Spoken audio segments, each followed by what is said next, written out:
We begin at 5:30 with an update on the breaking news we've been covering all afternoon. That tanker crash and hot mix asphalt spill stopped traffic on Interstate 64, all 4 lanes. Let's give you a better idea of where this happened. It was Interstate 64 westbound right near the J. Clyde Morris Boulevard exit. And this is the scene from our wavy jam cams. The mess has been there since 1:30. That's when this happened. We were originally told it would be cleaned up by 4:30, and now 10 on your sides, Jason Marks joins us to tell us when it will actually be cleaned up. Jason.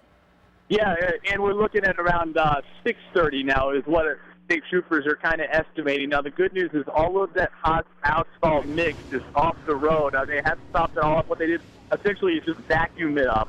And now what they're doing is they're sanding the road, and then they're going to go ahead and right this vehicle. The vehicle is still on its side, and then they're going to flip it up. They have wreckers on either side of it. They're going to flip that up, get the vehicle out of here, sand down the road, and then make sure that the road is no longer slick, and that's when they'll open it up. They're really hoping to have it done by 6:30. They are diverting traffic right here at the J. Clyde Morris exit westbound, and they have been since 1:30 when this crash took place. Now, we're told that the driver, Dennis Smith, 29-year-old Dennis Smith from Chesterfield, was driving this vehicle.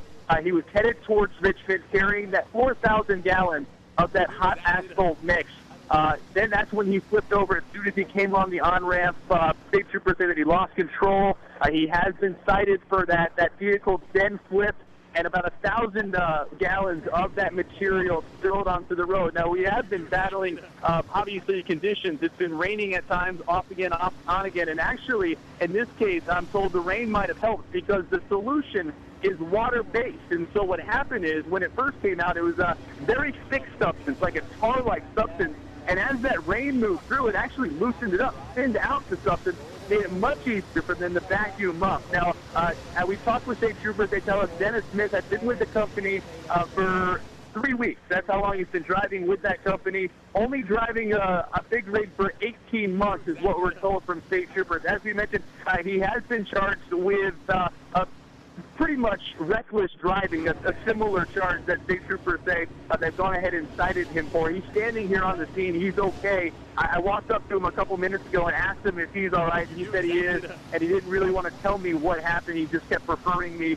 to the owner of his company, which is out of Chesterfield, Virginia. As we mentioned, the road is closed. As soon as they go ahead and turn this thing up on its side, this vehicle that he was driving back, and then they're going to tow it out of here.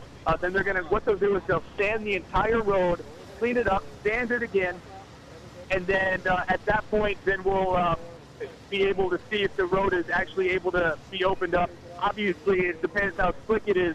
If there are any slick spots, then they'll do the process again. But that's the biggest concern for state troopers right now in opening this road back up. They want to make sure that drivers, when they start driving again, won't be slipping and sliding all over the place. So that's where we stand right now, hoping to have this open by 6:30.